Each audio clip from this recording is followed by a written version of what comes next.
बिस्मिल्लाहिर्रहमानिर्रहीम, अस्सलाम वालेकुम। मैं समी इब्राहिम और आप देख रहे हैं हमारा यूट्यूब और फेसबुक चैनल। सियासत पाकिस्तान में डिस्कस हो रही है, हर जहन में सियासत के हवाले से सवाल है और जो इस वक्त कोशिशें की जा रही हैं एक किंग्स पार्टी बनाने की, आज उस पर बात करेंगे कि कौन सी किंग्स पार्टी बनाई जा रही है और क्या उसकी कामयाबी के कोई इम्कानात हैं। अभी जहांगीर तरीन साहब को ये काम सौंपा गया कि वो, मैंने अपने पिछले वीलॉग में भी जिक्र किया कि उनके दौरे जो हैं वो नाकाम रहे, लेकिन अभी तो मज़ीद डेवलपमेंट ये हुई है कि उन्होंने रिपोर्टेडली जो नून लीग के साथ रब्ते किए अपने कुछ अरकान को वहाँ पर एडजस्ट कराने के लिए, तो नून लीग ने उनका जवाब दे दिया है, कहा है कि जी बिल्कुल हम ये काम नहीं कर सकते, हमारे वर्कर्स इस बात की इजाज़त नहीं देते। अब कितना ये जहांगीर तरीन साहब का जो एक्सपेरिमेंट है ये कामयाब हो सकता है, इसको थोड़ा सा अगर हम माजी में नज़र डालें तो आपको पता चलेगा कि ये पहले भी नाकाम हो चुका है। जो ज़िमनी इंतखाब हुए 20 नशिस्तों के, उसमें तहरीक इंसाफ के वो लोग जो जहांगीर तरीन साहब के साथ थे और वो छोड़ गए थे PTI को, वो लोग इलेक्शन हार गए। नून लीग ने भी उनको सपोर्ट किया, उनका जो अपना क्लेम था वोट बैंक का वो भी उनके साथ था।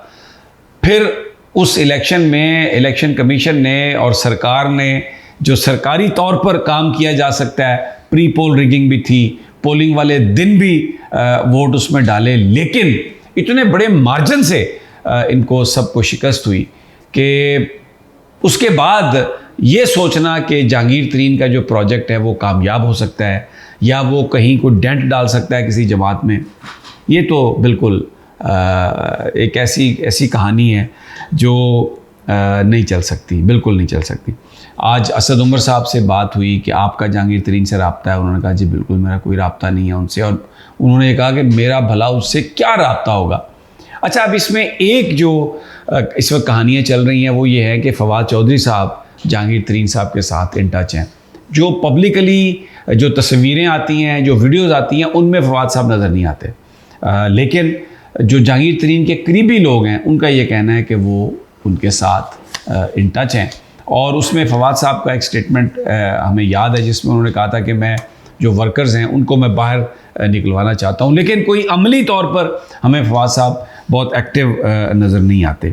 अच्छा, अब जो हाशिम डोगर साहब का मैंने पिछले वीलॉग में भी जिक्र किया था, उनकी तरफ से एक स्टेटमेंट जो आई है वो ये है कि हम हो सकता है इलेक्शन ही ना लड़े। ये एक बड़ी स्टेटमेंट है। अच्छा, इस सारी सूरत हाल में जो एक और बड़ी पॉलिटिकल डेवलपमेंट है वो ये है कि सुप्रीम कोर्ट के अंदर जो ये review of judgments and order, ये भी चैलेंज कर दिया गया है। यानी ये वो कानून है जिसके तहत जहांगीर तरीन और नवाज शरीफ साहब को रिलीफ मिलना था, रिव्यू ऑर्डर पर ये अपील कर सकते थे, ये भी चैलेंज हो गया।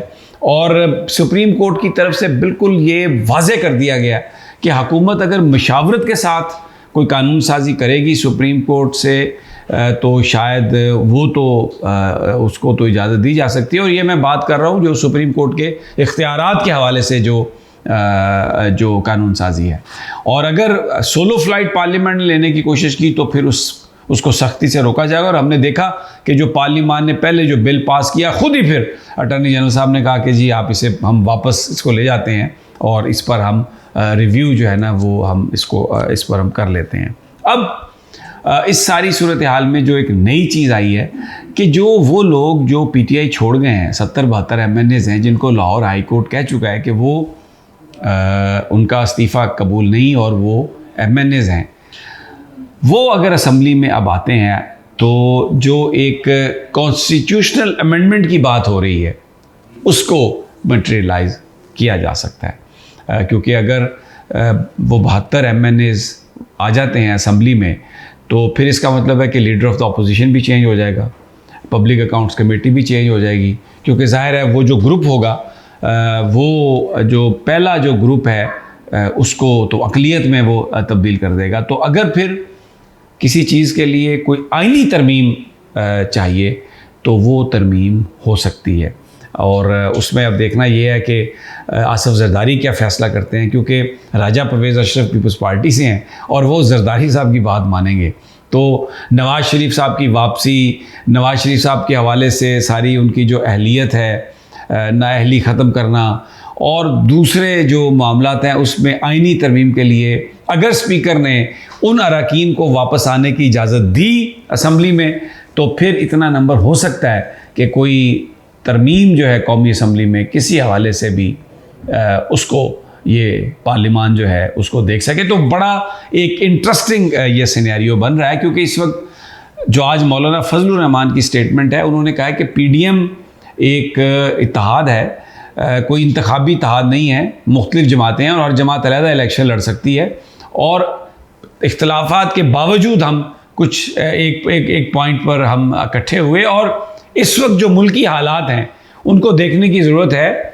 इलेक्शन होने तो है, लेकिन ज़रा हालात को भी देख लें, तो एक थोड़ा सा उसमें हमें ये झलक नज़र आ रही है कि शायद इलेक्शन मुलतवी करने के हवाले से कोई बात हो, तो उस पर अगर कोई कौमी असम्बली में ये जो मुद्दत है, टेन्योर है, ख़त्म होने के बाद अगर इसको एक्सटेंशन देने की बात हो, तो फिर कौमी असम्बली उसमें कोई कानून साजी कर सकती है, आइनी तरमीम कर सकती है, लेकिन पीपल्स पार्टी क्या उस पर राज़ी होती है या नहीं, और फिर क्या मौजूदा वज़ीर आज़म ही कंटिन्यू करेंगे अगर 1 साल के लिए एक्सटेंड होता है या 2 साल के लिए ऐवान, तो ज़रदारी साहब क्या इजाज़त देंगे कि शहबाज शरीफ साहब कंटिन्यू रह सकें, या फिर वो कहेंगे कि अब आने वाले वक्तों में उनका वज़ीर आज़म होना चाहिए। इख्तलाफ किस नौइयत के होते हैं, क्या होता है पार्टी के अंदर, जो शहबाज साहब जो करना चाह रहे हैं, क्या फिर वो अपने भाई के हवाले से कि वो दोबारा उनको वज़ीर आज़म बनाने के लिए, बहुत सारे ये सवाल हैं, बड़े तीखे सवाल हैं, तिरछे सवाल हैं, सियासी सवालात हैं, क्योंकि ये जो इस वक्त ग्रो है ये मकरो फ्रेब, और आपको पता है कि माल बचाना प्रोग्राम, बेसिकली ये वो लोग हैं। तो वेरी वेरी ये जो है ये इंटरेस्टिंग सिनेरियो है कि देखें कि अगले 4-5-10 दिन बड़े अहम हैं। अच्छा, बजट भी आ रहा है, उसके हवाले से बड़ा ये खबरें चलवाई जा रही हैं कि जी फ़लाँ रिलीफ, फ़लाँ रिलीफ, फ़लाँ रिलीफ। पैसा कहाँ से आएगा? क्योंकि FBR और वजारत ख़जाना के बीच में भी ठन गई है। वो $9.2 ट्रिलियन हदफ रखना चाहते हैं महसूलात का, वजारत ख़जाना वाले। FBR वाले कहते हैं कि 8.4 जो इस वक्त हदफ है, अगर आप इसको बढ़ाते हैं तो आपको टैक्स ज़्यादा लगाना पड़ेगा।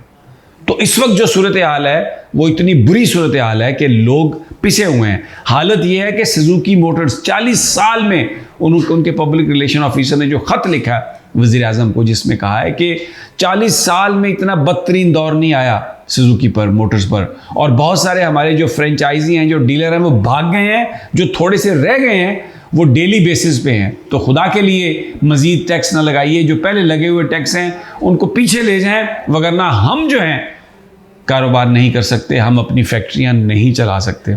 और यही बात इंडस मोटर्स की तरफ से भी आ रही है, जो टोयोटा मैन्युफैक्चरिंग है। तो बुरी सूरत हाल है, लेकिन मीडिया पर इकॉनमी की खबरें ये हुकूमत चलवा रही है कि अच्छी खबरें, जी रिलीफ मिल रहा है, फलां मिल रहा है। कोई रिलीफ नहीं मिल रहा, ना कोई इस वक्त कॉन्फिडेंस है पाकिस्तान में।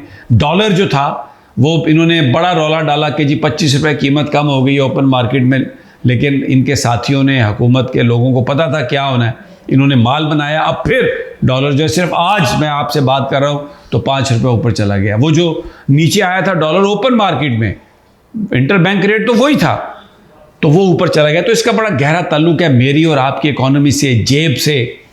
लोगों की ज़िंदगियाँ तंग हैं और ये हुकूमत झूठ पर झूठ, झूठ पर झूठ। पहले ये कहते रहे कि कीमतें इसलिए बढ़ा रहे हैं कि IMF के साथ डील करनी है, अब कहते हैं कि IMF से निकल जाएंगे, हमने कोई डील नहीं करनी। तो भाई ये कीमतें किस लिए बढ़ाई हैं आपने? और फिर जो इन्होंने डेवलपमेंट जो स्कीम्स हैं उनके नाम पर जो MNAs को जो अरबों डॉलर जो इन्होंने मखसूस किए हैं, ज़राए ये कहते हैं कि वो भी सब एक बना बनाया गेम होता है। बज़ाहिर ऐसा लगता है कि वो डेवलपमेंट स्कीम्स के लिए गए हैं, लेकिन हिस्सा बकदर जुस्सा वो प्लानिंग कमीशन से जैसे ही वो अप्रूव होती है वो हर बंदे को पहुंचना शुरू हो जाता है। बहरहाल ये सूरत हाल है। और अभी तक तो जो किंग्स पार्टी बना के पाकिस्तान की सियासत में जो लोगों को धोखा देने की कोशिश है, अभी तक वो कामयाब होती नज़र नहीं आ रही। इजाज़त दीजिए, अगली वीडियो तक इंशाल्लाह जल्द मुलाकात होगी। अल्लाह ने के बाद।